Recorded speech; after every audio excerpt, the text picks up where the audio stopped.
Nunggu ya. Siapa? Iya, Pak. Oh. Iya, Pak. Sudah baca-baca buku modulnya di rumah? Sudah Pak, sudah. Alhamdulillah. Modul 4, 5, dan 6. Siapa? Oke. Dari baca-baca modul ada yang ingin ditanyakan atau ingin ingin berdiskusi dulu sebelum kita masuk? Adakah? Tidak, Pak. Tidak, berarti semua sudah jelas.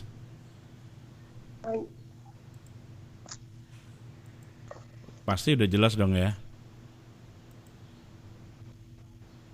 Belum ada pertanyaan Pak untuk saat ini Pak. Oh, sampai saat ini aman ya.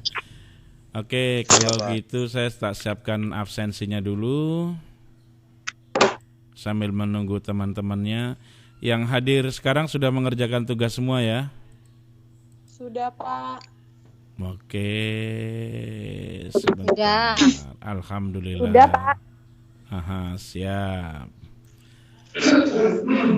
Tahu modul keempat tentang apa? Berbicara tentang apa modul keempat?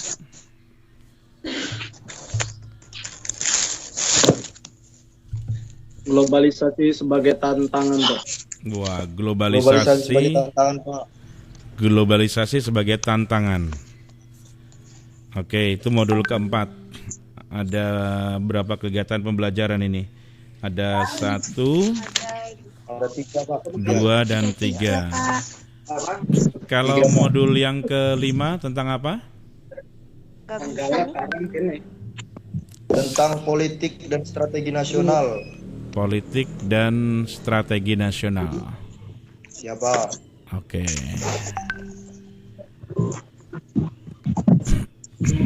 Sabar ya, saya lagi mengupload file untuk kita jadikan sebagai materi.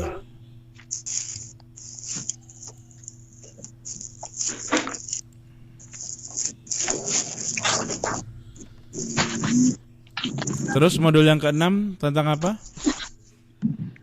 Demokrasi, Pak. Tentang demokrasi. Demokrasi. Modul ke-6. Iya, tentang demokrasi. Oke, ini kita absen dulu dari rekan-rekan mahasiswa. Silahkan mengabsen nama dan kelas secara berurutan ya, secara bergantian bukan berurutan. Yuk, silakan. Lulu Ayu Tias, Pak, kelas B. Siapa? Nandi Ningsi kelas B. Tias, Pak. Satu. Ingrid Silviana Margareta kelas B. Oki Julianti kelas B.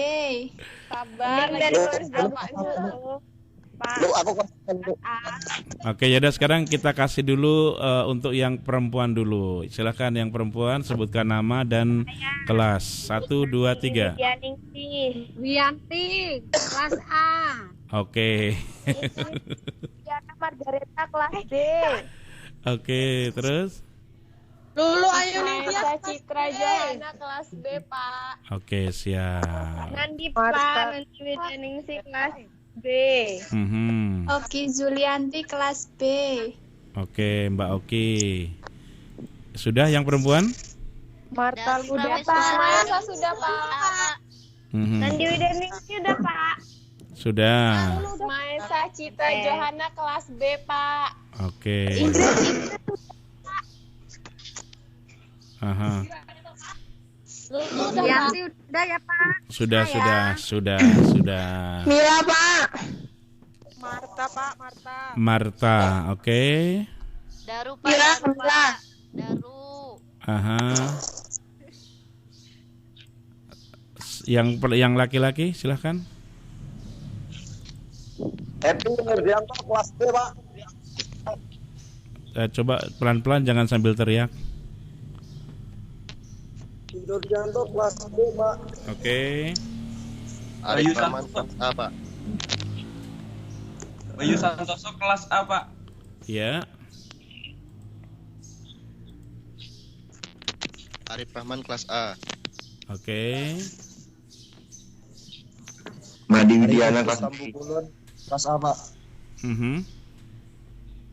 Ari Petrus Tambubolon kelas A. Bentar, kelas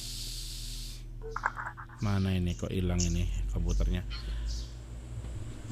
Kelas A Arif Rahman. Iya Pak, Arif Ari Rahman. Petrus Oke. Ari Petrus kelas A.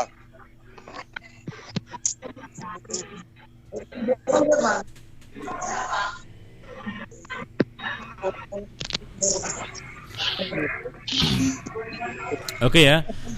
Kalau gitu kita sudah bisa mulai untuk materi kita. Belum, Pak. Ada yang belum? Ari Siapa? Petrus Tambubolon kelas A. Arif Rahman. Dian Andaresta kelas A, Pak. Dion Andaresta kelas A. Oke. Itu tadi, Pak.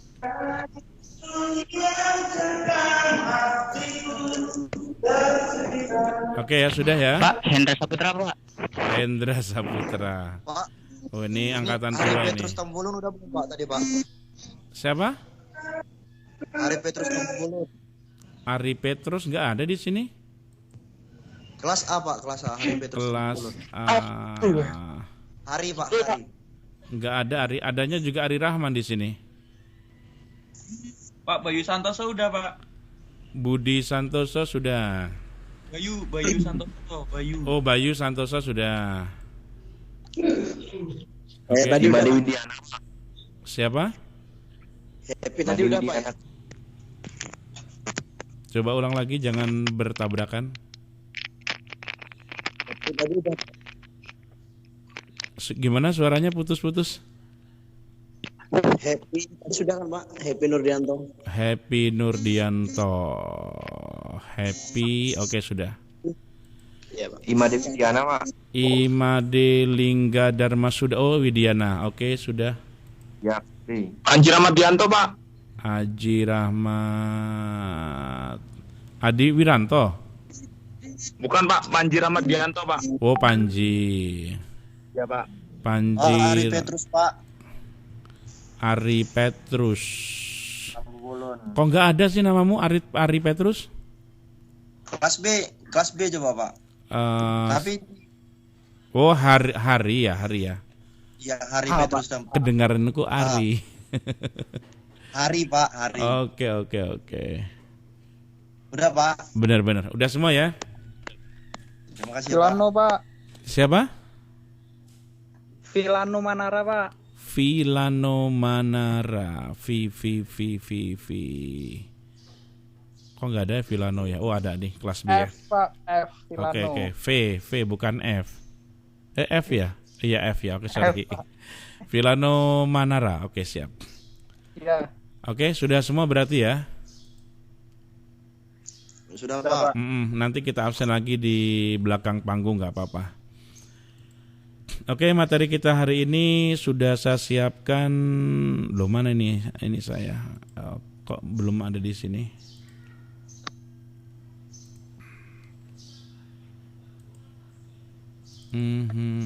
Kok nggak ada ya?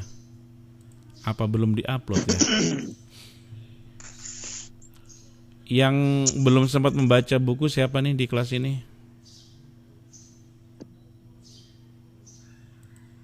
Semuanya sudah membaca buku? Sudah, Pak. Sudah, Pak. Sudah ya. Pak. Bentar, ini kok nggak ketemu ya filenya ya? Kemana ya? File presentasinya. Atau sambil nunggu saya ini mengupload video, mencari filenya, kalau ada yang mau ditanyakan atau sharing tentang modul yang keempat ya. Modul keempat kita ini judulnya tentang ketahanan nasional Indonesia dalam menghadapi era globalisasi. Ini lampu mana nih? Coba kamu dulu. Yuk, kira-kira menurut teman-teman mahasiswa, bagaimana ketahanan nasional Indonesia dalam menghadapi era globalisasi? Di mana kita tahu bahwa era globalisasi ini tidak hanya ekonomi, tapi semuanya bisa saja terjadi dengan adanya era globalisasi. Oh iya itu tuh. Aposter tuh. Ya, silakan yang ingin berdiskusi, ingin menjawab atau juga ingin memberikan pandangannya, sebutkan dulu nama dan kelas ya, karena nanti untuk mahasiswa yang aktif itu akan saya berikan nilai plus di sini untuk menambah-nambah nilai. Ayo silakan.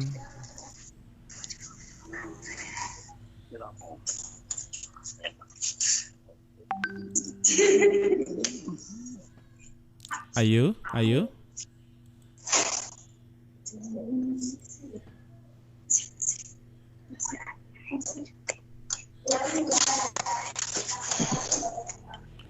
Ayo silakan dari rekan mahasiswa.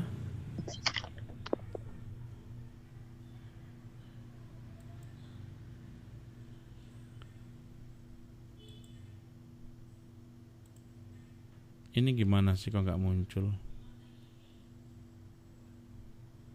Ayo silakan rekan mahasiswa yang ingin memberikan tanggapannya mengenai ketahanan nasional Indonesia dalam menghadapi era globalisasi.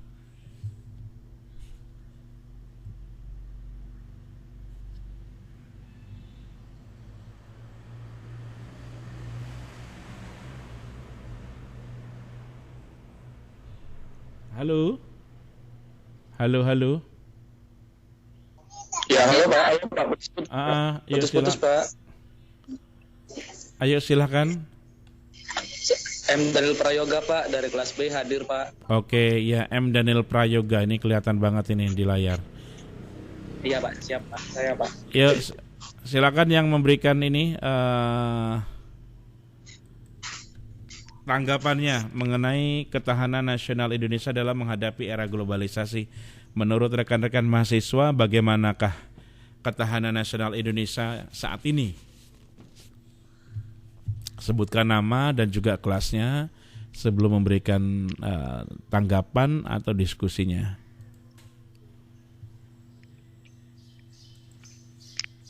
Ayo silakan. Apakah sudah cukup untuk menghadapi era globalisasi, ketahanan nasional Indonesia?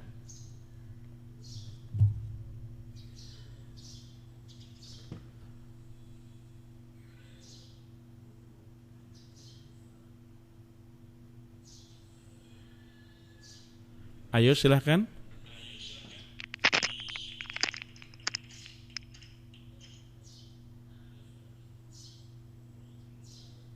Ayo. Halo, ini kok pada ngilang semua ini? Halo. Ya Pak, hadir Pak. Iya, silakan berikan tanggapannya. Apakah ketahanan nasional Indonesia dalam menghadapi era globalisasi ini sudah siap ataukah bagaimana?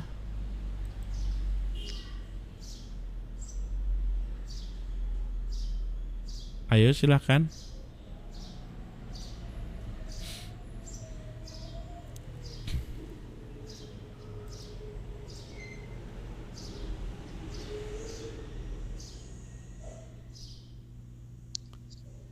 Ayo silakan.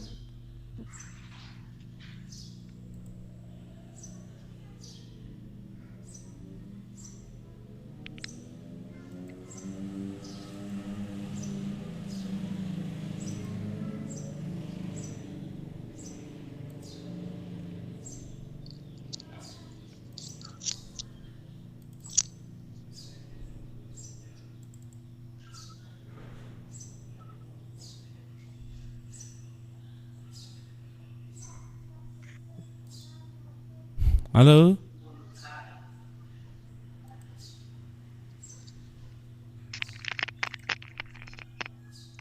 Iya Pak. Ya silahkan disampaikan.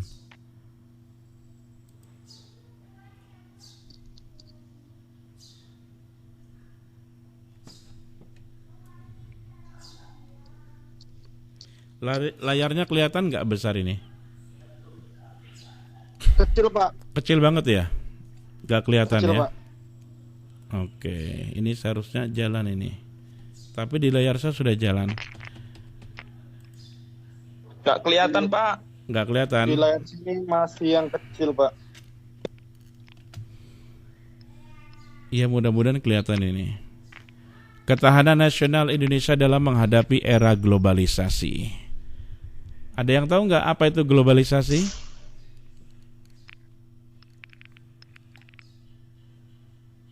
Dari rekan mahasiswa ada yang tahu apa itu globalisasi?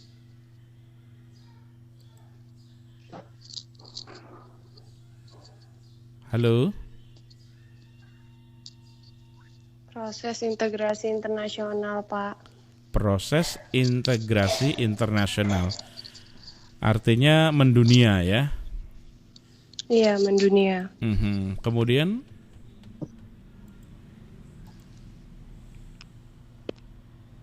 namanya siapa tadi ini? Nama kelas? Nama Ismail Citra Johana, kelas B. Oke, ya. Jadi integrasi internasional ya, tidak hanya terjadi dalam negeri saja tapi juga Dari internasional dari luar negeri. Oke. Yang lainnya ada yang ingin memberikan tanggapannya mengenai apa itu ketahanan globalisasi ya? Ini Pak, globalisasi Namanya gejala menyatukan Hari Petrus Tampu Bulan, Pak. Oke. Globalisasi itu adalah gejala menyatukan kehidupan manusia di dunia tanpa mengenal batas-batas fisik, geografis, dan sosial. Oke, jadi meskipun beda negara tetap aja bisa ini ya bersatu kehidupannya ya secara global. Iya, Pak. Secara geografik dan juga sosial. Kalau geografik itu kan negara, kalau sosial itu yang seperti apa, Mas? Seperti hubungan antar individu, Pak. Mungkin kalau dulu itu pejabat dengan pejabat atau raja dengan raja, tapi dengan adanya globalisasi ini mungkin orang biasa bisa berhubungan dengan orang penting dalam sebuah negara, begitu maksudnya ya? Iya, Pak, benar. Oke, ya jadi kalau kita lihat dari buku modul ya, globalisasi itu merupakan gejala menyatunya kehidupan manusia di dunia tanpa mengenal batas. Jadi nggak ada pembatas nih, baik itu yang muda ke yang tua, atau yang tua ke muda, atau yang dari Asia ke Eropa, atau yang dari Eropa ke Austria, itu nggak ada pembatas sama sekali. Kemudian baik itu batas fisik ini ada geografiknya dan sosial. Jadi kalau batas fisik itu nggak harus gini. Orang yang nggak bisa kemana-mana itu belum tentu dia itu nggak bisa nggak bisa bersatu. Bahkan bisa juga bersatu orang yang ada di luar negeri dengan di Indonesia, bisa aja dia menjadi satu. Artinya bersatu dalam arus globalisasi ini. Dan dari buku modul itu disampaikan bahwa globalisasi itu dipicu dan harus dipacu oleh kemajuan pesat bidang teknologi. Jadi mau nggak mau ini kita ini dipicu, karena kalau kita nggak dipicu dengan negara lain yang sudah melakukan globalisasi, kita akan ketinggalan, dan juga dipacu oleh kemajuan pesat bidang teknologi.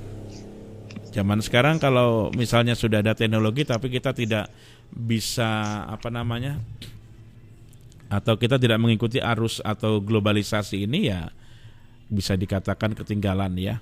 Ini kalau di buku kita lihat ada triple T, ada revolution, ini artinya triple T revolution, ada teknologi, komunikasi, informasi, transportasi, dan juga trade atau perdagangan. Kalau dalam dunia perdagangan, apakah sekarang sudah masuk di era globalisasi? Sudah, Pak. Misalnya apa? Ini Pak, pasar bebas, Pak. Ya, pasar bebas ya. Misalnya yang suka mau jadi importir barang-barang dari luar negeri juga terbuka untuk siapa saja ya. Nggak hanya pada orang-orang atau pebisnis yang notabene-nya dia sudah eksis dalam dunia perbisnisan. Tapi bagi kita yang pemula juga bisa ini ikutan dalam trade atau perdagangan, karena semuanya sudah bebas, disebut pasar bebas. Kalau transportasi, apakah juga sudah masuk dalam globalisasi juga ini? Sudah Pak. Misalnya apa Mas? Coba sebutkan nama dan ini kelas. Hari Petrus Tampu Bolon Pak. Contohnya untuk Kelas A. Contohnya itu kayak pesawat dan kapal itu Pak. Adanya bandara dan ini Pak. Bandara dan dermaga itu kan salah satu contohnya Pak. Iya, artinya dalam bidang transportasi ini mereka bisa berlayar dan bersandar dimanapun gitu ya. Iya Pak. Baik itu udara atau juga laut. Kalau dalam bidang teknologi komunikasi Mas, misalnya apa? Teknologi ini Pak, teknologi komunikasi. Biasanya alat komunikasi Pak, seperti HP, Facebook, Instagram. Yeah. Itu kan salah satu Sosial media. Oke. Sosial media. Dan juga yang kayak online shop itu Pak. Itu kan salah satu bisa juga itu Pak. Untuk contoh dalam teknologi ya. Ya Pak. Oke, dan ini sangat penting sekali. Kemudian seperti kita baca di buku modul, ada 4 jenis proses yang bisa menyatukan kehidupan manusia. Itu citra global. Maksudnya apa ini citra global? Ada yang bisa kasih penjelasan nggak? Ada citra global, ada mall global atau tempat kerja global dan keuangan global gitu. Maksudnya gimana?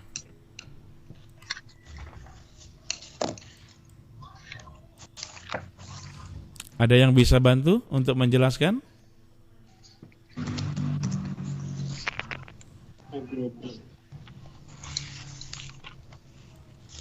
Ini Pak, Ya. Jim jawab Pak. Kalau citra global itu kan kita bisa lihat dari makanan-makanan luar negeri yang masuk di Indonesia. Contohnya kayak KFC, McD dan segala macam untuk itu kalau dia jadi makanan luar negeri itu bisa masuk ke wilayah mana saja kan bahwa itu bagian dari daerahnya atau negaranya. Oke. Yang lainnya ada yang mau coba menambahkan?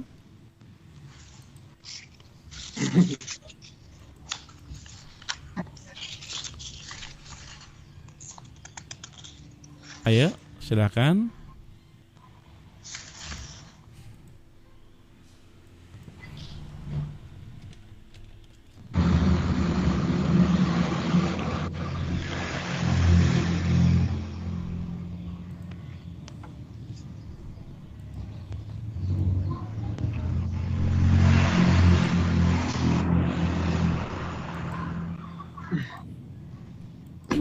Tapi nggak tanya.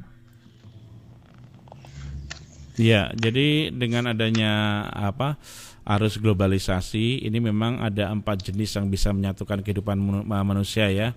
Karena semuanya memiliki keinginan dan kepentingan yang sama atau secara global tuh mirip lah gitu. Jadi dengan adanya globalisasi ini ya bisa aja terjadi karena itu tadi citranya global, jadi tempat kerja juga bisa sama global dan juga keuangannya juga bisa global gitu. Globalisasi merupakan tantangan. Ini menurut Cempi, lingkungan yang mampu menghadapi tantangan masa depan itu lingkungan yang merangsang pemikiran majemuk. Jadi kalau kita bicara globalisasi, ini memang menjadi sebuah tantangan ya, di mana kalau ada lingkungan lingkungan yang mampu menghadapi tantangan masa depan itu ya lingkungan yang merangsang pemikiran majemuk. Artinya pemikirannya nggak cuma satu. Orang yang berpikiran majemuk itu yang bisa menghadapi tantangan masa depan atau tantangan globalisasi. Kalau zaman dulu produsen itu menentukan ya. Kalau di globalisasi produsen ini bukan orang yang menentukan, tapi produsen ini harus peka terhadap keinginan konsumen. Ini bisa dipahami ya. Misalnya dalam dunia ekonomi, Kalau kita sebagai produsen ingin menciptakan sesuatu, ya kita harus tahu dulu kira-kira konsumen saya ini inginnya apa, gitu. Kalau sekarang yang lagi digandrungi misalnya ayam goreng dalam bentuk seperti CFC atau KFC, ya orang ya harus melihat peluang itu, gitu. Jangan dia tidak bisa melihat terus dia jualan, nanti dia nggak akan laku. Masih tentang globalisasi, masyarakat masa depan merupakan masyarakat meritokrasi, yaitu masyarakat yang menghormati prestasi daripada status orang dalam organisasi. Ini sekarang kelihatan nggak tentang masyarakat yang meritokrasi ini? Di tempat kerja rekan-rekan mahasiswa ada nggak yang seperti ini? Jadi masyarakat itu menghormati atau menghargai prestasi daripada status dalam organisasi. Sudah dirasakan belum? Sudah dirasakan ya?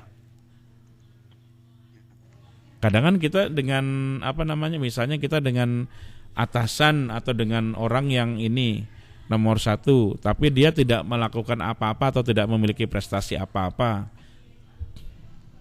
Tapi manakala ada seorang anggota atau anak buah atau bawahan gitu yang memiliki prestasi, ya biasanya kita itu jadi wah salut dengan prestasi orang itu.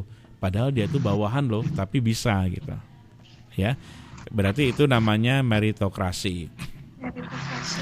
Kalau dalam lingkungan hidup sehari-hari, apakah terjadi juga itu yang namanya meritokrasi? Sudah muncul nggak dalam kehidupan sehari-hari? Sudah ya? Sudah. Sudah, Pak. Atau mungkin kita atau Anda semua pernah menjadi seseorang yang menghormati prestasi daripada status dalam sebuah organisasi? Iya, Pak. Biasanya gitu ya. Ya.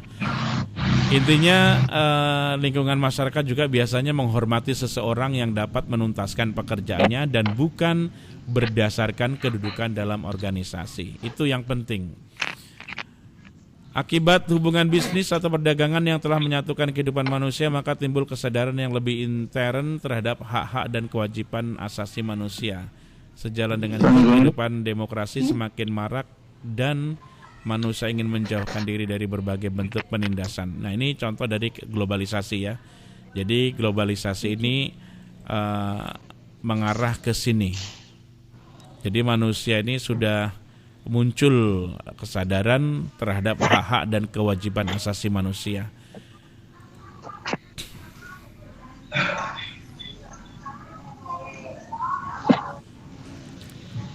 Oke, di globalisasi dan kita di kegiatan belajar kedua coba dibuka tentang globalisasi dan nasionalisme.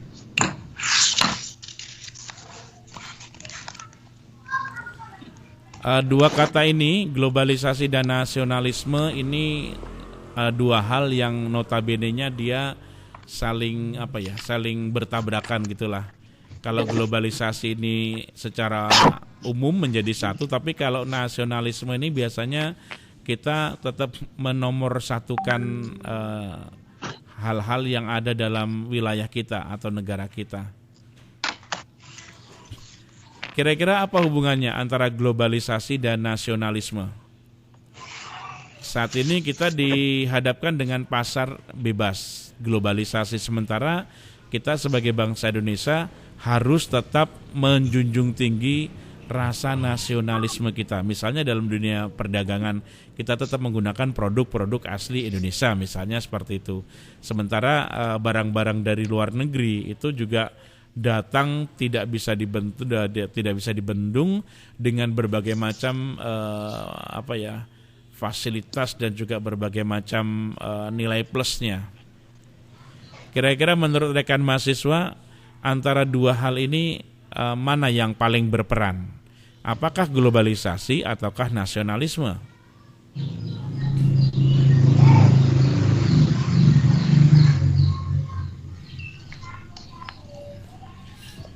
Ayo silakan.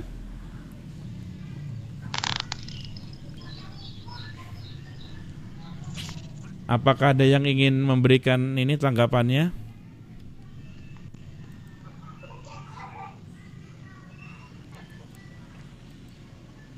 Ayo silahkan sebutkan nama dan kelasnya.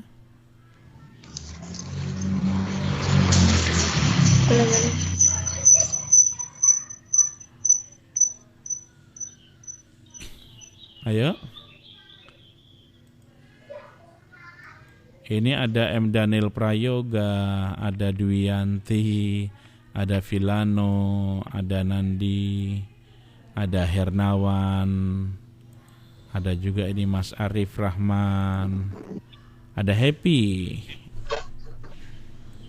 ada Imade Widiana. Ayo silakan. Ada Hendri Siswanto juga, ada Bayu Santoso, ada Marta Liviani Wijaya,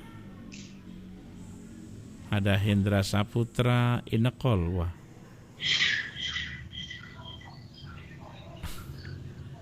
Ayo Mas Hendra.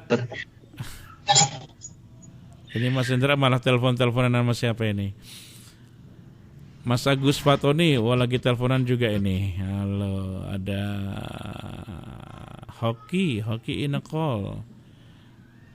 Nosihaan Rahmadi juga Inekol. M. Yanuar Sidik. Halo Mas Yanuar atau Pak Yanuar Sidik ini.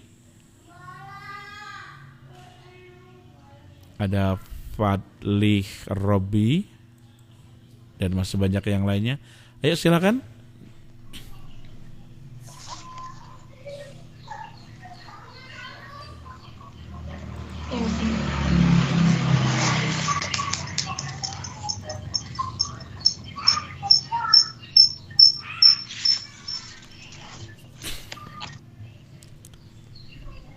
Ada yang ingin disampaikan belum? Jadi antara globalisasi dan nasionalisme ini bisa dikatakan ya, ada beberapa pandangan bahwa globalisasi ini merupakan ancaman memudarnya nasionalisme. Ini baru ancaman ya, memudarnya nasionalisme. Globalisasi ini bisa menembus batas geografis. Meskipun dunia ini terdiri dari berbagai belahan benua, negara, ya, pulau dan lain sebagainya, tapi arus globalisasi ini bisa menembus batas itu. Bukan berarti kalau negaranya ada di tengah laut terus tidak bisa mengikuti arus globalisasi, itu juga belum tentu, pasti bisa. Nasionalisme akan kehilangan wujud aslinya menjadi universalisme atau globalisme, atau orang menjadi warga dunia bukan warga negara tertentu. Ya, ini beberapa hal poin yang berhubungan dengan globalisasi dan juga nasionalisme. Menurut rekan-rekan mahasiswa, kira-kira yang poin yang ketiga, nasionalisme akan kehilangan wujud aslinya menjadi universalisme atau globalisme. Ini kira-kira akan terjadi atau tidak?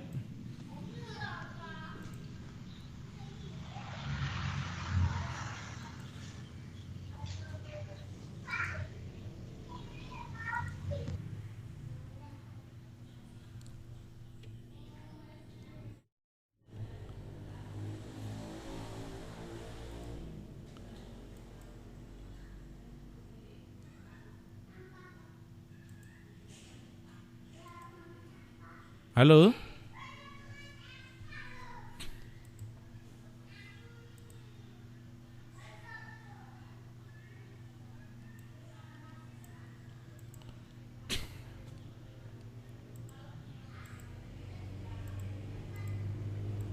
Ngadat-ngadat, putus-putus. Sinyalnya jelek berarti ya? Jelek banget. Ayo ini Bu Yanti, kira-kira gimana Bu Yanti?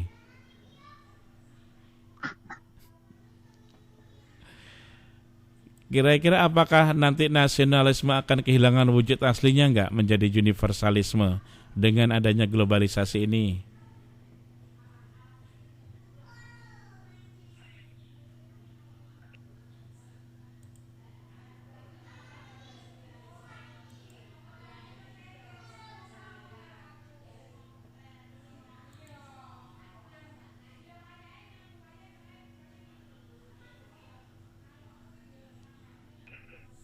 Halo. Iya Pak. Ya silahkan dijawab, apakah nasionalisme nanti akan kehilangan wujud aslinya dengan adanya globalisasi? Tidak Pak. Enggak. Enggak Pak. Kenapa Tidak. bisa bilang enggak? Ini dengan Mas Hendra ya? Iya Pak. Oke, ya silakan Mas Hendra. Karena manusia makhluk berakal Pak, berperasaan dan berbudaya. Oke. Karena setiap negara mempunyai budaya masing-masing Pak. Nah, jadi tetap mereka akan menomorsatukannya lah ya. Iya Pak. Oke, Mas Hendra. Yang lainnya atau mungkin Mas Hendra mau menambahkan lagi? Cukup Pak. Cukup? Siapa tahu yang lain ada pendapat yang lain Pak. Oke. Kok baru muncul suaranya sekarang ini, kemana aja? Ya, jadi memang ada ketakutan sebuah negara di mana nasionalisme atau nasionalisme itu akan pudar dengan adanya globalisasi ya. Yaitu tadi apabila tidak bisa bagaimana cara untuk menanggulanginya. Tadi kata Mas Hendra, itu nggak mungkin karena manusia ini makhluk berakal. Dia memiliki perasaan dan juga memiliki budaya. Jadi di mana-mana namanya manusia pasti akan menomorsatukan budaya yang didapat dari para leluhurnya atau pendahulunya. Manusia juga memiliki rasa kebangsaan, apalagi bangsa Indonesia yang besar ini tentu tidak akan mudah untuk menyerap semua arus atau era globalisasi ini apa adanya. Dan globalisasi ini tidak akan berjalan secara mekanistik, tapi diciptakan dan dikendalikan oleh manusia. Jadi jangan takut kalau misalnya dengan arus globalisasi yang setiap hari, setiap detik masuk ke negara kita, ya, karena tetap globalisasi ini diciptakan dan dikendalikan oleh manusia. Jadi semuanya bisa aman. Yang menjadi ancaman nasionalisme itu sebenarnya apa saja? Ada nggak nih dari rekan-rekan mahasiswa yang sedikit punya punya wawasan atau punya gambaran tentang globalisasi? Ini mikrofonnya yang di mute, coba ditampilkan lagi biar ada suaranya. Oke Pak. Oke, nah ya. Iya Pak. Mas Hari Petrus ya, Mas Hendra Saputra. Kira-kira gimana yuk Mas? Ancaman yang menjadi ancaman nasionalisme itu apa sih? Menurut sampean berdua ini?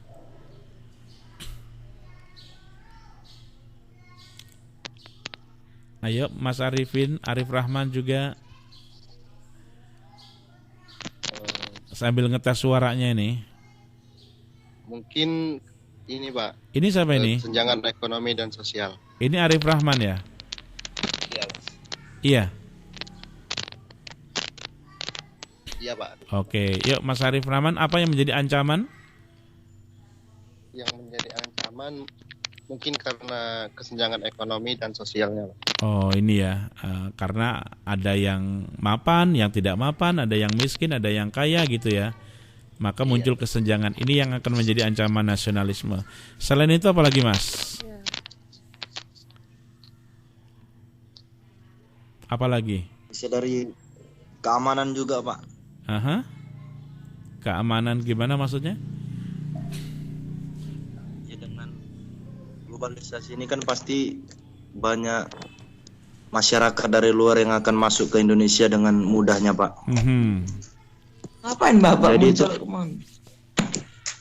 terus? Jadi itu salah satu yang membuat negara kita ini terancam keamanannya Pak. Karena Jadi mereka akan lebih bebas untuk menjatuhkan negara kita. Oke, ancaman dari dalam ini ya. Siapa? Oke, ya tadi sudah disampaikan selain situasi ekonomi karena adanya kesenjangan ini juga biasanya sosial ya. Mulai dari SARA. Tahu kan SARA? SARA itu apa aja sih isinya? Tahu. Kalau kita bicara SARA itu di dalamnya biasanya ngomongin soal keturunan ya.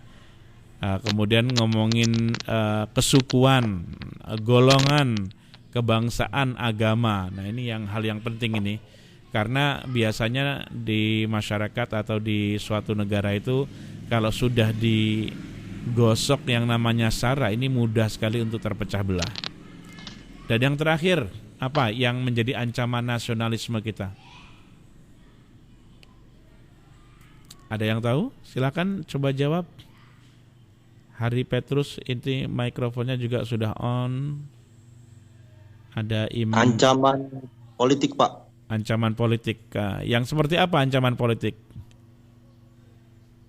Ya seperti misalnya kita berdemokrasi, Pak, pemilihan umum. Aha. Itu kan bisa saja dari orang luar itu mengganggu acara demokrasi itu, Pak. Dengan membuat kerusuhan di dalam negeri. Oke. Jadi bisa saja ya orang yang tadinya itu pro atau memiliki jiwa nasionalisme yang tinggi jadi agak sedikit membantah atau dia menjadi melawan pemerintah gitu ya. Tidak percaya dengan pemerintahan yang ada, Pak. Itu melakukan apa itu namanya itu kalau di berita-berita itu? People power, Pak. Iya, people power atau melakukan atau mencoba menurunkan pemerintahan yang sah itu ya. Siapa? Oke.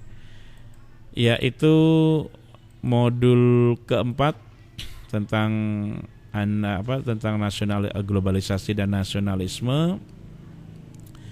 Di kegiatan belajar ketiga, di situ ada meningkatkan ketahanan nasional Indonesia dalam menghadapi era globalisasi.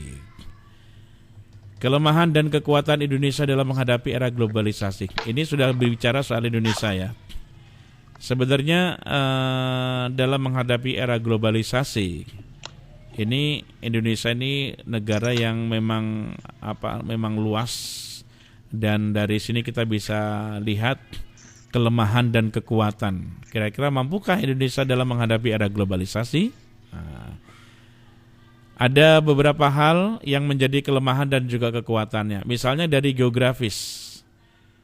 Kekuatannya di mana nih? Kekuatan dari geografis yang dimiliki Indonesia dalam menghadapi era globalisasi. Ada yang bisa bantu untuk memberikan pendapatnya? Ismae Citra Yohana. Ini suaranya nggak kedengaran, tapi mikrofonnya terbuka ini. Ayo Ismae. Yang lainnya masih malu-malu. Ya, yang lainnya boleh di-on-kan itu mikrofonnya, terus kita sambil berdiskusi sambil on di sini. Ya, Hendra Saputra. Atau Hari nggak apa-apa deh, Hari lagi. Iya Pak, kalau dilihat dari letak geografis. Ini siapa ini? Sangat baik Pak. Hendra ya? Hendra Pak. Kenapa sangat baiknya Mas Hendra? Karena potensi wilayah darat, laut, udara, dan iklim tropis sebagai ruang hidup sangat baik Pak. Strategis dia tempatnya. Oke, ini merupakan kekuatan atau kelemahan? Kekuatan Pak. Sedangkan kalau kelemahan itu di wilayah darat, laut, ini Pak tentang peraturan tata ruangnya belum terpenuhi dia Pak. Belum tertata ruang itu aja tempatnya ya? Itu. Iya, kelemahan Indonesia. Iya, oke. Terima kasih. Untuk yang sumber kekayaan alam, ada yang bisa membantu menjelaskan nggak? Silahkan. Tadi kayaknya ada yang mau ini. Ya, silakan cewek-ceweknya atau mbak-mbaknya ini. Ismae Citra Yohana atau Mila Arianto. Ayo silakan. Sumber kekayaan alam ini jadi kelemahan atau jadi kekuatan?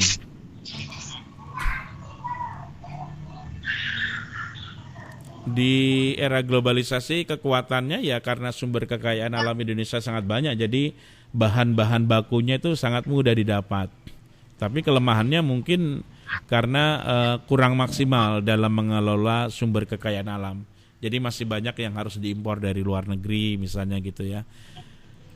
Kalau dari sisi demografi atau jumlah penduduk Indonesia berhubungan dengan era globalisasi, merupakan kelemahan atau kekuatan? Kekuatan ya. Kelemahan. Kenapa dikatakan kelemahan, Mbak? Siapa ini? Ya, silakan Mbak Mila ya. Masih ini kelemahan. Kelemahannya sebagai penduduk Indonesia antar wilayah atau daerah atau antar pulau tidak proporsional. Pertumbuhan belum mencapai zero growth. Jadi dan kualitas fisik yang masih rendah. Ini merupakan kelemahannya. Iya, kelemahannya, Pak. Kalau kekuatannya dari demografi atau jumlah penduduk Indonesia gimana? Karena penduduknya banyak, otomatis dia menjadi jadi pasarnya jadi besar ya. Iya, Pak. Makanya orang luar negeri itu paling senang kalau jualan di Indonesia karena yang beli pasti banyak. Karena jumlah penduduknya lumayan besar dan ini dijadikan kekuatan bagi mereka gitu loh. Kemudian ideologi, ada politik, ekonomi, sosial budaya, pertahanan dan juga keamanan. Ini juga hal-hal atau yang bisa dikatakan menjadi suatu kelemahan dan juga kekuatan bangsa Indonesia dalam menghadapi era globalisasi. Oke, modul 4 sudah kita bahas. Sekarang coba dibuka di modul kelima tentang politik dan juga strategi nasional. Dalam materi modul kelima yang judulnya tentang politik dan strategi nasional atau Polstranas. Politik nasional itu politik yang bagaimana dari rekan mahasiswa?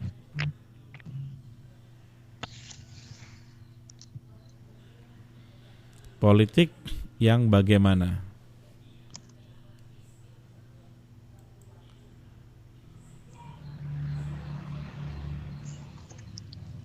Politik itu apa saja toh ininya, macamnya?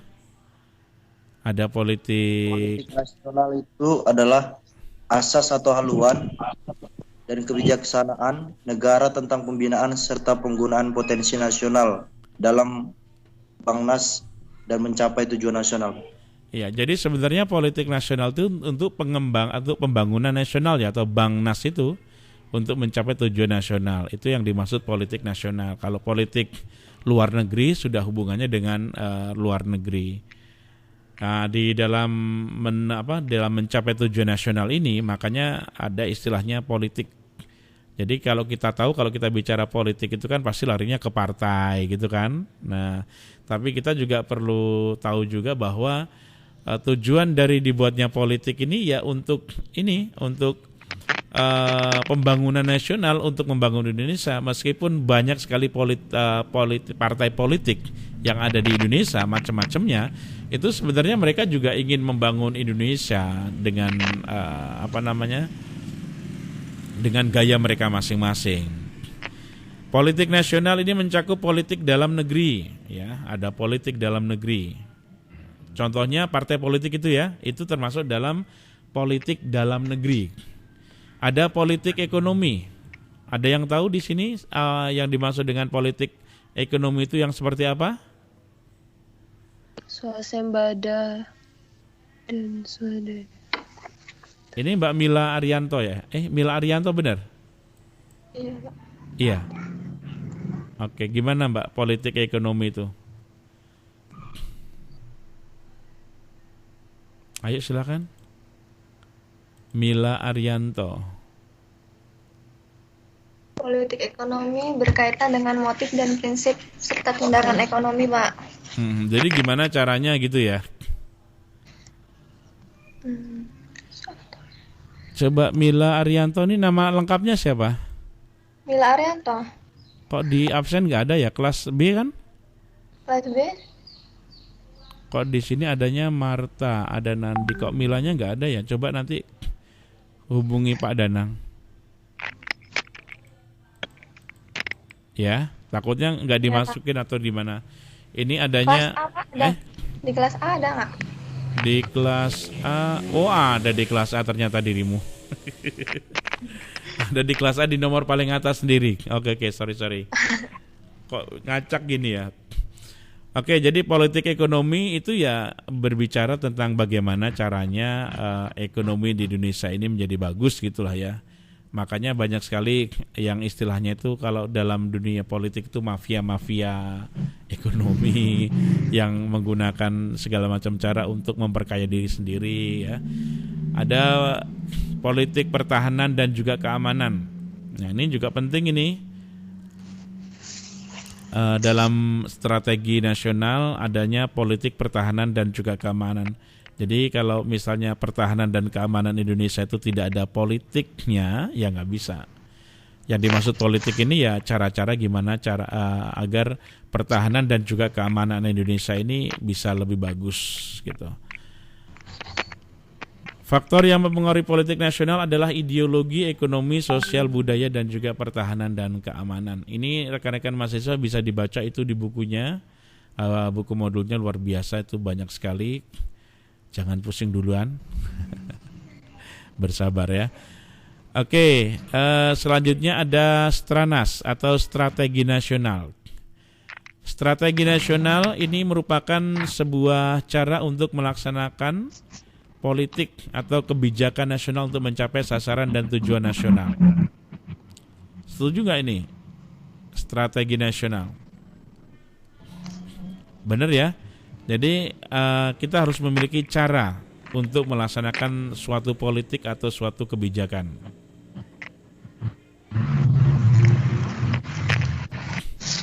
Kebijakan nasional. Ada yang tahu nggak apa itu kebijakan nasional? Ayo rekan mahasiswa, apa itu kebijakan nasional? Ini mikrofonnya silakan dibuka, ini dari ini jangan ditutup. Jangan tutup dirimu. Ayo silakan. Masih on semua kah atau gimana? Kebijakan nasional. Ya. Kebijakan nasional itu apa? Rencana, yaitu rencana alokasi sumber kemampuan bangsa. Dan langkah-langkah dan tahapan waktu yang dibutuhkan supaya sasaran nasional. Nah, itu yang namanya kebijakan nasional ya. Siapa? Oke, siapa ini tadi barusan yang menyampaikan pendapatnya?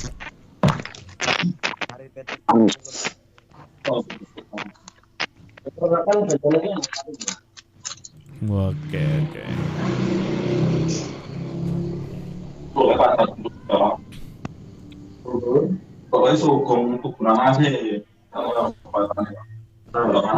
Ada juga sasaran nasional atau national objective, kondisi nyata yang hendak dicapai dengan melibatkan usaha dan sumber kemampuan yang tersedia yang telah ditetapkan melalui kebijakan nasional.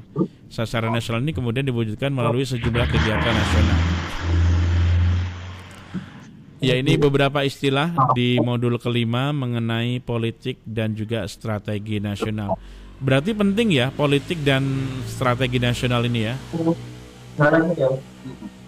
Sangat penting, Pak. Penting. Kenapa penting?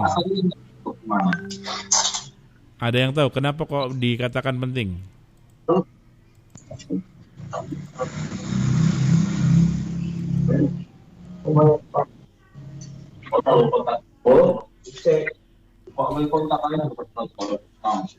Ayo silakan.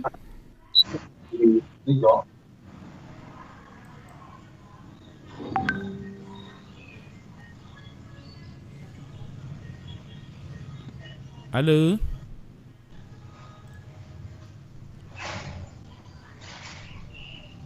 Mohon maaf Pak, diulang Pak ininya Pak, pertanyaan Pak. Iya, politik dan strategi nasional itu penting tidak? Kalau penting, mengapa penting? Kalau tidak, ya kenapa tidak penting?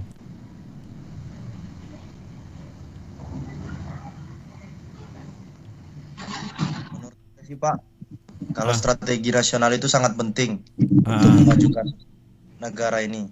Karena strategi nasional ini kan untuk membangun terutama individu kita sendiri Pak. Jadi kita harus harus membangun diri kita sendiri dulu untuk bertarung dengan negara lain, Pak. Jadi kita harus mempunyai strategi sendiri untuk membangun negara kita, baru kita bisa berkecimpung dan melawan negara lain dalam globalisasi, Pak. Oke, jadi penting ya strategi. Strategi itu cara gimana kita untuk mencapai tujuan tersebut. Kalau kita nggak ada strateginya ya repot. Kalau rekan-rekan mahasiswa, strategi dalam membaca buku modul gimana? Strateginya? Strateginya, Pak. Soal. Gimana? Nanti ketemu intinya, Pak. Oh gitu. Jadi dibaca dulu dari mananya? Rangkumannya, Pak. Oh, dari rangkumannya dulu, baru ke poin-poin gitu. Enggak dari depan ya, tapi dari belakang ke depan gitu ya? Iya, Pak. Biar nanti tahu poin-poin inti-intinya apa yang harus dipelajari yang khusus. Oke, siap ya, silahkan. Kan masing-masing mahasiswa punya strategi gimana caranya, tapi yang jelas itu semua mudah-mudahan bisa bisa menjadi cara yang terbagus dan terbaik. Oke, kita masih ada 30 menit lagi. Sesaat lagi kita akan sudahi. Dalam merencanakan masa depan dilakukan beberapa jenjang. Ini penting ya, untuk mencapai tujuan nasional, maka negara harus punya strategi. Dan ini dilakukan atau direncanakan di beberapa jenjang. Yang pertama, kita biasa mengenal dengan istilah rencana jangka panjang. Ini 10-25 tahun. Ini biasanya disebut sebagai pembangunan nasional. Terus juga ada rencana jangka sedang 5 tahun. Ya, ada rencana jangka pendek 1 tahun. Dan ketiga jenjang ini merupakan satu kesatuan yang tak terpisahkan. Pertanyaan saya, kenapa kok tidak bisa dikatakan satu kesatuan yang tak terpisahkan? Ada nggak menurut pendapat teman-teman dari rekan mahasiswa? Mengapa 3 buah rencana jangka panjang, sedang, pendek ini merupakan satu kesatuan yang tak terpisahkan? Ayo silahkan, siapa yang ingin menjawab? Dari Arif, Daru, ada Dwi Yanti, ada Fahrul Rozi, ada Fadlih Robi, ada Filano, Hari Petrus Tampu Bolon, ada Hendra Saputra, ada Hendri Siswanto, ada Happy Nurdianto, ada Hernawan, ada Hoki Zulianti, ada Imade Widiana, Ingrid Ismae, ada Kuncoro, ada Lulu Ayunung Tias, ada M. Daniel Prayoga, M. Yanuar Sidik, ada Marta, ada Mila, dan ada Nandi, ada Panji. Ya silakan yang ingin memberikan pendapatnya. Mengapa kok menjadi satu kesatuan?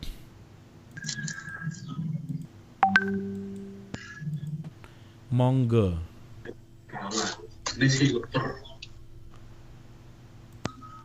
Ayo jangan malu-malu, silahkan disampaikan saja, nggak apa-apa.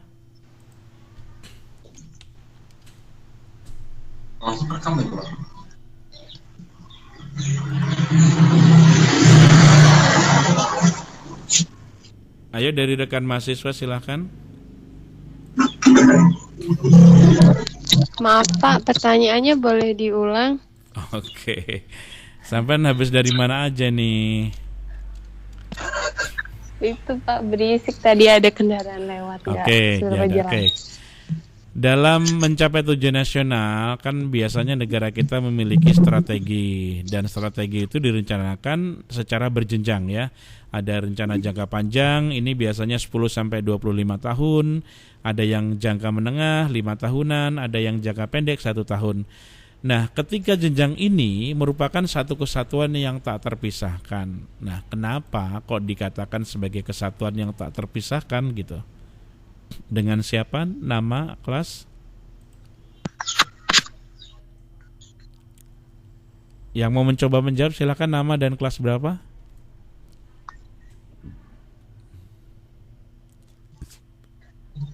Ayo. Ya tadi sudah ada yang membuka mikrofon. Ini ada Kuncoro Hadi Wibowo. Halo Mas Kuncoro. Siapa? Diem-diem saja sampean ini. Izin Pak, mau coba menjawab Pak. Siap. Saya tunggu jawabannya. Gimana? Kok dikatakan sebagai satu kesatuan yang tak terpisahkan? Karena kan suatu negara akan melaksanakan suatu hal itu dari jangka pendek, menengah maupun jangka panjang. Karena untuk jangka pendeknya yang akan dilakukan untuk pertengahan, dan yang jangka panjangnya mungkin itu perencanaan di kemudian hari setelah apa yang dilakukan. Untuk yang saat ini mungkin ada pembenahan ataupun ada kekurangan yang harus ditambah gitu Pak, supaya lebih baik depannya di jangka panjangnya untuk sempurnanya Pak. Oke, artinya memang harus begitu ya? Iya Pak. Kalau Mas Kuncoro sendiri biasanya dalam hidup sehari-hari memiliki nggak jangka panjang, perencanaan jangka panjang, menengah, pendek, dan jangka menengah, panjang, dan pendeknya? Ya ada, tapi mungkin belum tentu bisa dilaksanakan. Kalau untuk yang jangka pendeknya mungkin ya seperti yang hari-hari harus mungkin Pak dikonsumsi. Kalau misalkan yang jangka menengah, apa ada perencanaan misal di keluarga ataupun mungkin untuk seperti sekarang kuliah ini, untuk jangka panjangnya mungkin ke cakupan lebih luas lagi, kemungkinan gitu Pak. Oke, jadi artinya kita sendiri sebenarnya melakukan itu ya untuk mencapai tujuan nasional pribadi ya. Atau tujuan nasional tujuan keluarga gitulah kira-kira. Oke, Mas Kuncoro, terima kasih, ini suaranya sudah menggema di telinga saya. Sehat ya semuanya ya? Insyaallah. Oke. Sehat. Ya, itu di modul kelima sudah, ini ada implementasi politik dan strategi nasional pada bidang-bidang pembangunan nasional, Polstranas. Ya, udah tahu ya tadi ya, Polstranas itu politik strategi nasional. Oke. Polstranas itu adalah suatu kebijakan nasional dalam menentukan cita-cita, tujuan, sasaran, program, dan cara mencapainya. Di sini rekan-rekan mahasiswa sudah paham belum dengan yang namanya Polstranas, politik strategi nasional? Ada yang ingin ditanyakan? Atau Mas Kuncoro sendiri, mumpung mic-nya belum terputus ini, masih tersambungkan?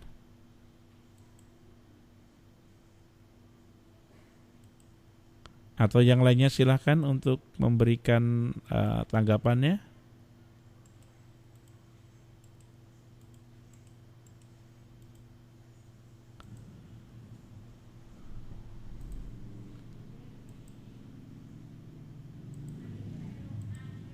Gimana? Mas Kuncoro? Ya Pak. Mas Budi Santoso, lagi teleponan sama siapa ini? Ayo silakan. Politik strategi nasional udah paham ya? Oke, kalau sudah paham, alhamdulillah. Ya rekan-rekan mahasiswa, silakan kita lanjutkan lagi di modul yang ke-6 yang berjudul demokrasi. Nah, ini demokrasi. Sudah dibuka halaman ini, halaman 6 tentang judulnya demokrasi? Sudah Pak. Oke. Ya, pengertian demokrasi. Gampang ini kalau ditanya pengertian demokrasi. Apa itu pengertiannya, Mbak atau Mas? Apa pengertiannya demokrasi?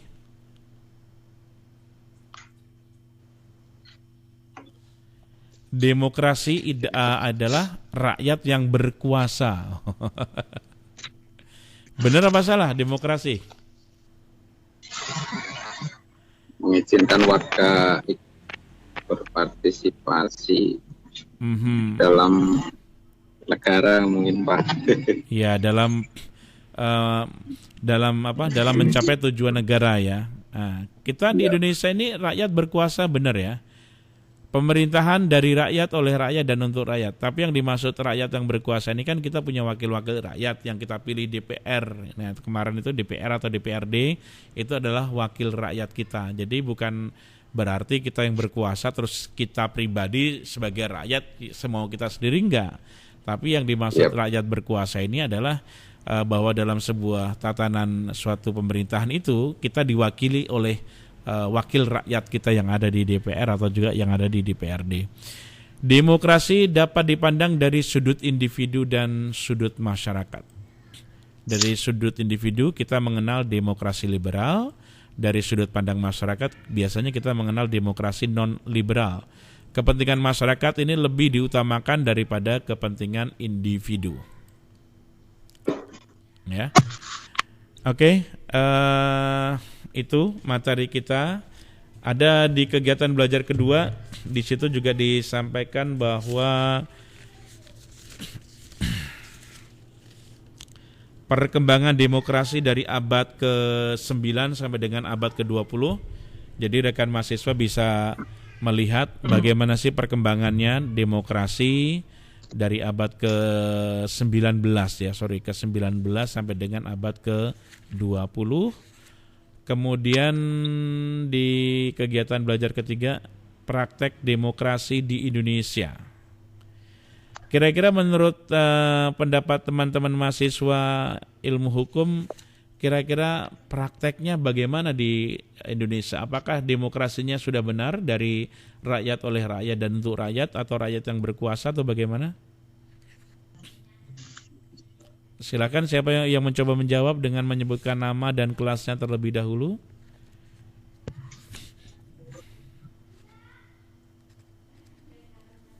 Ada? Coba perhatikan di situ di rangkuman halaman 6.24, praktek demokrasi di Indonesia sebenarnya sudah lama dilaksanakan. Praktek musyawarah mufakat merupakan bagian integral dari sebuah demokrasi. Jadi kalau biasanya kita sering mengadakan musyawarah atau kita berembuk ya, atau musyawarah bersama, itu merupakan salah satu bagian integral dari sebuah demokrasi. Sejak kemerdekaan Indonesia tahun 45 sampai tahun 59, Indonesia melaksanakan demokrasi parlementer dalam pemerintahan. Kemudian melaksanakan demokrasi terpimpin dalam kurun waktu tahun 59 sampai 65, dan sejak runtuhnya rezim Orde Baru lama digantikan dengan Orde Baru melaksanakan demokrasi Pancasila sampai dengan sekarang. Jadi perlu kita garis bawahi bahwa macam-macam demokrasi yang sudah dan pernah terjadi di Indonesia itu ada 3 macam ya. Mulai dari yang pertama tadi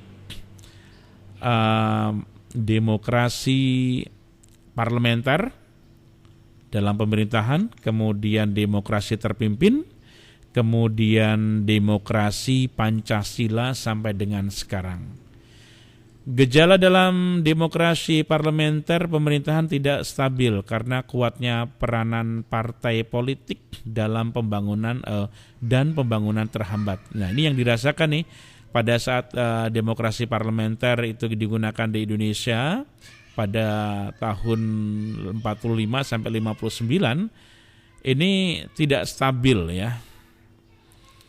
Karena kuatnya peranan partai politik. Jadi partai politik itu lebih mendominasi dan pembangunannya jadi terhambat, tidak lancar. Dalam demokrasi terpimpin, kuatnya peranan presiden sebagai pusat kekuasaan dan melemahnya kekuatan partai politik. Nah, ini kebalikannya. Kalau parlementer itu lebih banyak partainya yang kuat, tapi kalau terpimpin ini presidennya sebagai pusat kekuasaan, tapi kekuatan partai politik jadi melemah. Makanya dulu sempat ya ada beberapa partai saja yang pernah terjadi di Indonesia dalam melaksanakan pemilu, tidak banyak partai. Begitu pula dalam demokrasi Pancasila di zaman Orde Baru, dominasi eksekutif masih tetap kuat, parlemen seolah-olah merupakan subordinasi dari eksekutif. Perbaikan terus dilakukan sejalan dengan pergantian Orde Baru dengan Orde Reformasi. Undang-Undang Dasar Parlemen MPR terdiri atas anggota DPR dan juga anggota DPD yang dipilih langsung oleh rakyat, begitu juga presiden dipilih langsung oleh rakyat. Ini yang sekarang ini hasil dari beberapa macam demokrasi yang ada di Indonesia yang memang berubah-ubah dari mulai parlementer, kemudian demokrasi yang terfokus pada presiden, akhirnya berubah Pancasila, dan akhirnya saat ini ya menjadi di presiden dipilih rakyat, DPR dipilih rakyat, dan lain sebagainya. Ini ada di modul yang ke-6, kegiatan belajar keempat. Oke, sebelum saya lanjutkan, ada yang ingin berdiskusi tentang masalah demokrasi yang ada di Indonesia? Apakah yang sekarang ini sudah pas atau belum? Presiden dipilih oleh rakyat, semuanya dipilih oleh rakyat. Ya, dari rekan mahasiswa, bagaimana?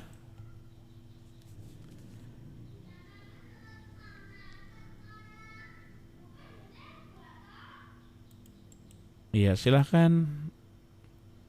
Ini mikrofonnya pada dimatiin ini. Mas Kuncoro, halo. Ya, Pak. Gimana? Lagi ngopi atau lagi nyimak ini? Ayo Mas Kuncoro atau yang lainnya yuk. Ayo Mas Hari Petrus Tampu Bolon ini. Wah, suaranya mantap ini. Yang menurut saya sih Pak, sudah pas belum? Demokrasi sekarang itu sudah pas. Sudah pas Pak, dan sangat pas. Karena dengan kita milih, dengan rakyat memilih pemimpinnya itu kan pasti kan rakyat udah lebih tahu yang mana yang baik dan benar. Jadi tidak terjadi KKN Pak. Oh gitu di ya. dalam pemerintahan. Jadi perlu atau mungkin perlu disempurnakan nggak demokrasi yang saat ini?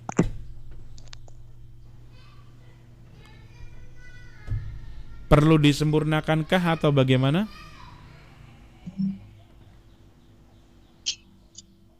Ayo Mas Hari Petrus Tampu Bolon. Atau sudah cukup atau mungkin ada kekurangan dari demokrasi yang saat ini?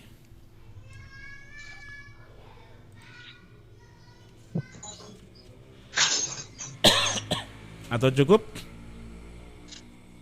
Cukup Pak, cukup. Oke. Yuk kita buka lagi kegiatan belajar keempat, prakondisi yang perlu diciptakan dalam pelaksanaan demokrasi. Prakondisi itu apa ya? Ada yang tahu nggak prakondisi? Prakondisi. Apakah yang dimaksud dengan prakondisi dari rekan-rekan mahasiswa? Ada yang tahu jawabannya?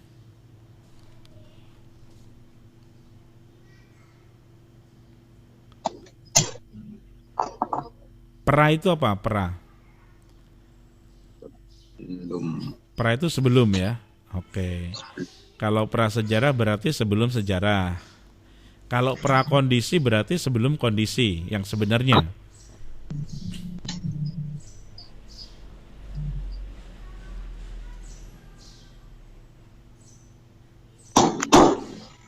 Atau bagaimana?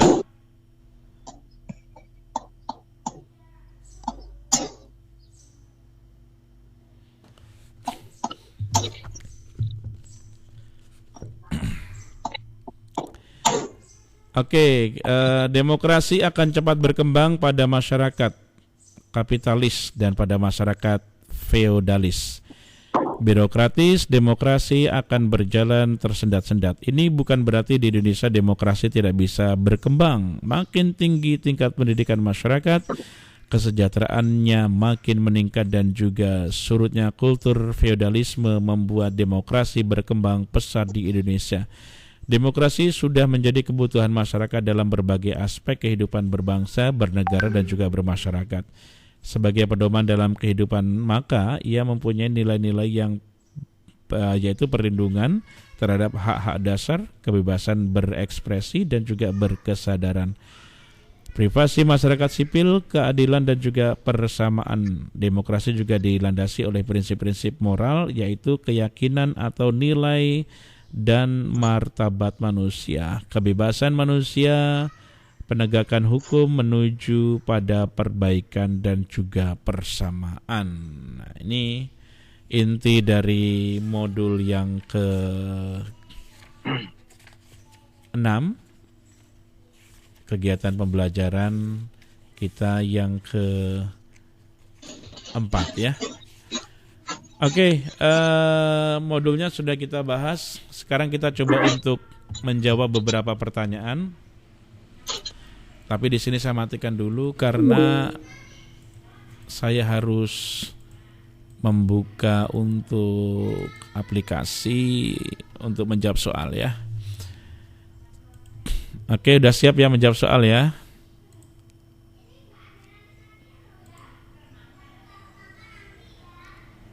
Oke, siap-siap. Kita akan coba untuk membuka pertanyaan. Tapi kok nggak muncul ya? Oke. Ini latihan.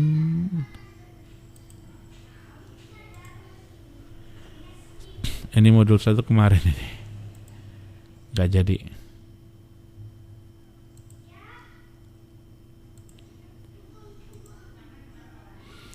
Udah siap kita berlatih?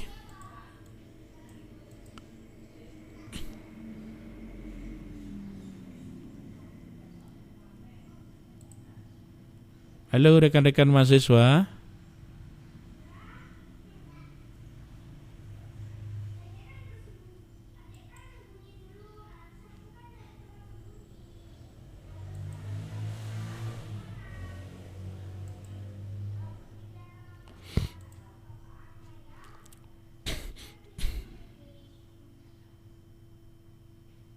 New folder. Udah nggak masuk ini.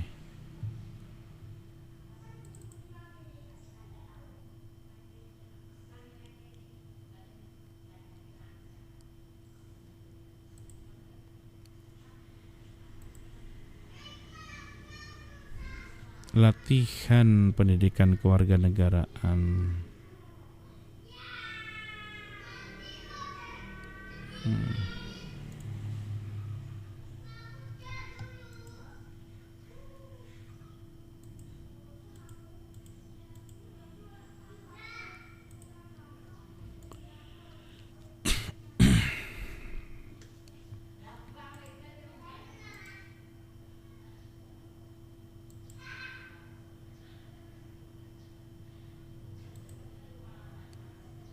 Halo? Coba di absen dulu, ini kok nggak ada suaranya.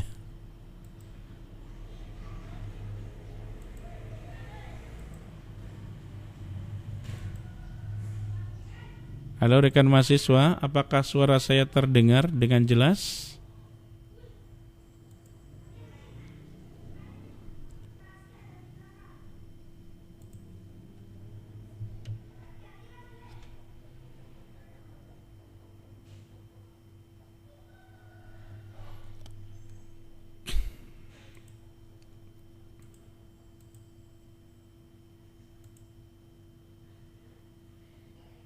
Halo?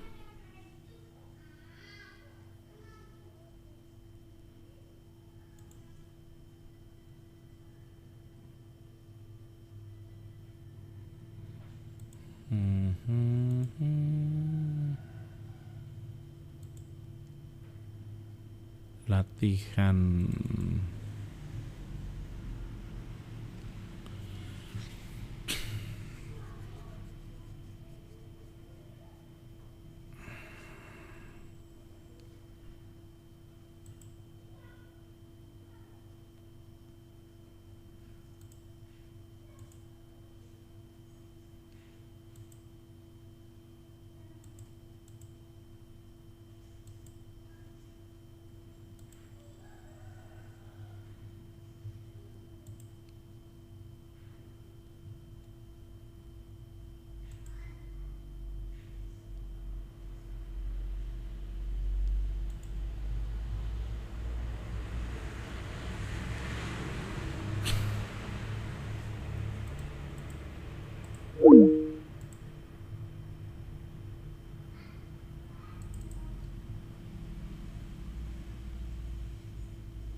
Halo, selamat sore.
Halo, selamat sore.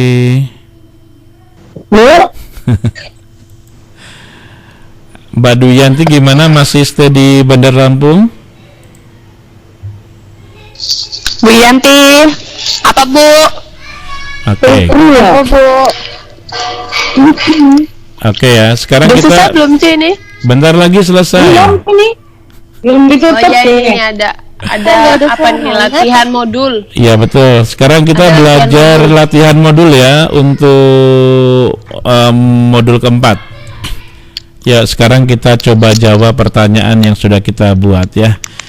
Jika 1, 2 dan benar, maka jawabannya 12A, 13B, 23C, 123 itu D.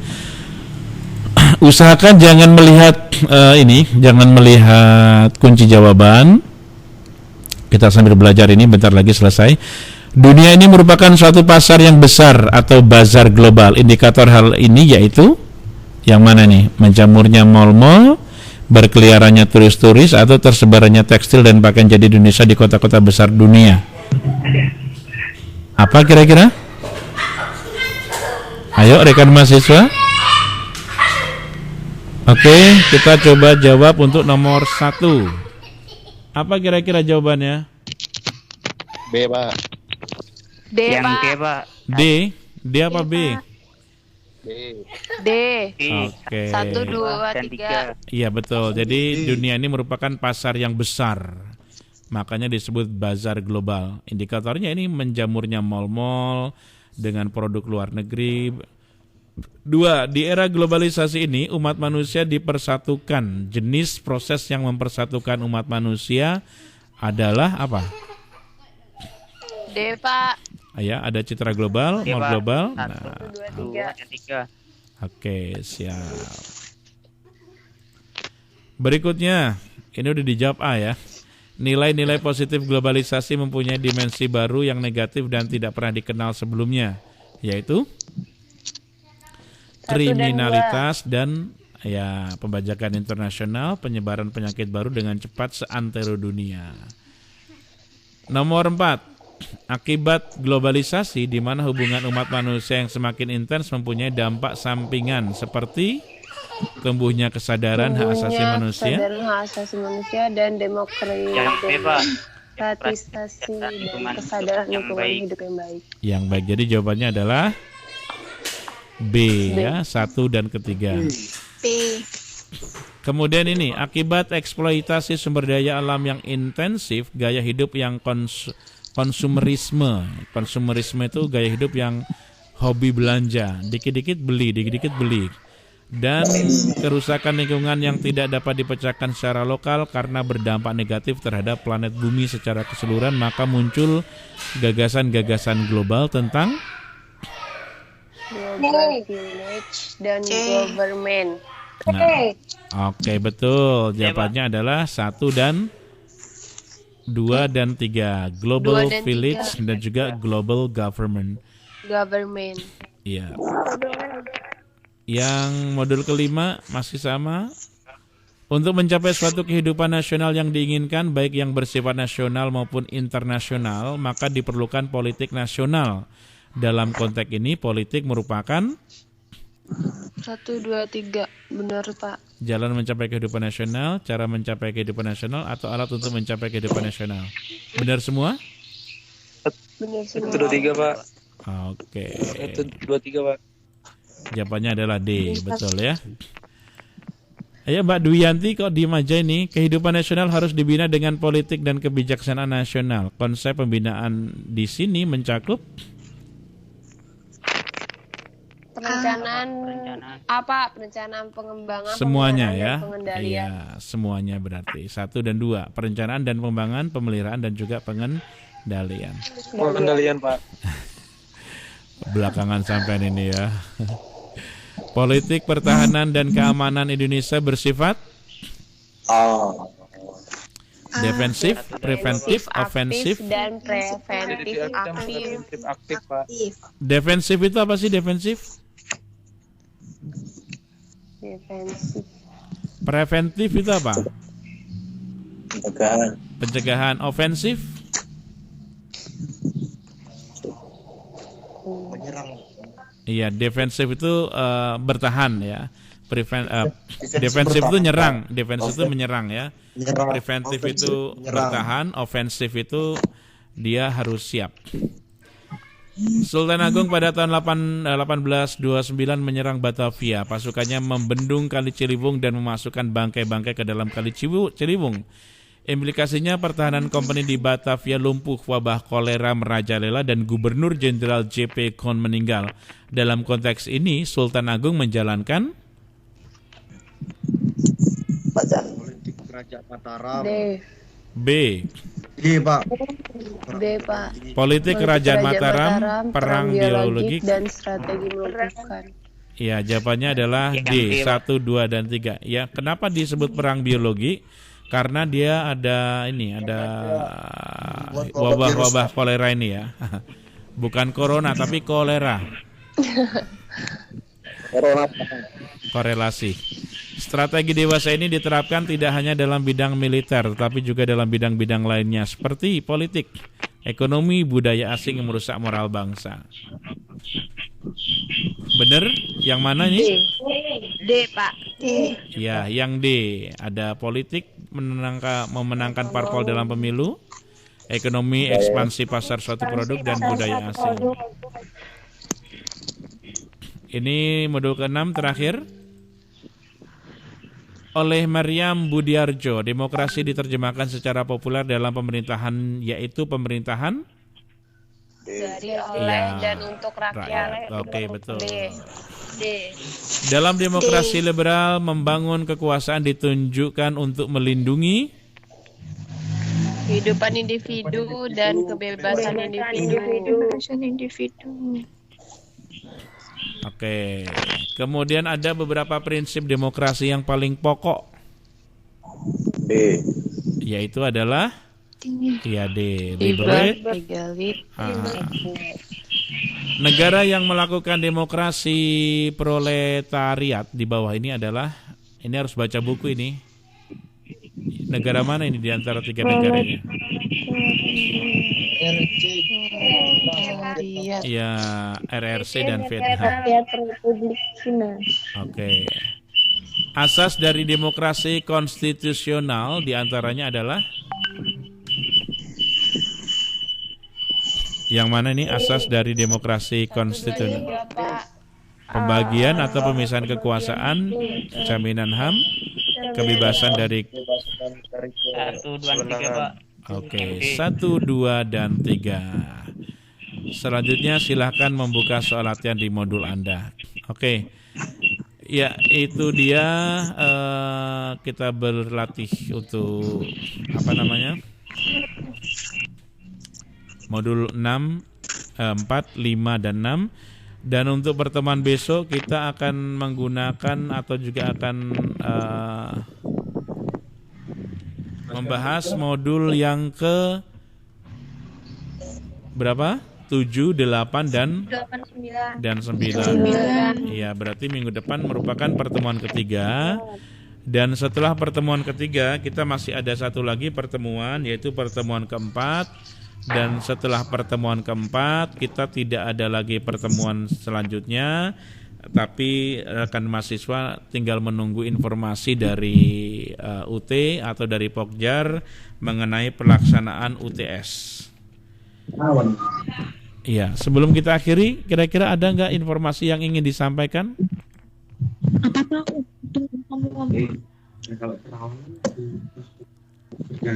Ya, dari rekan mahasiswa, apabila ingin ada informasi yang ingin disampaikan, silakan. Izin Pak, ini untuk tugas hari ini terakhir ya Pak ya, sampai jam 12 Wah, malam. ini tugas yang minggu kemarin, hari ini sampai jam 12 malam nanti.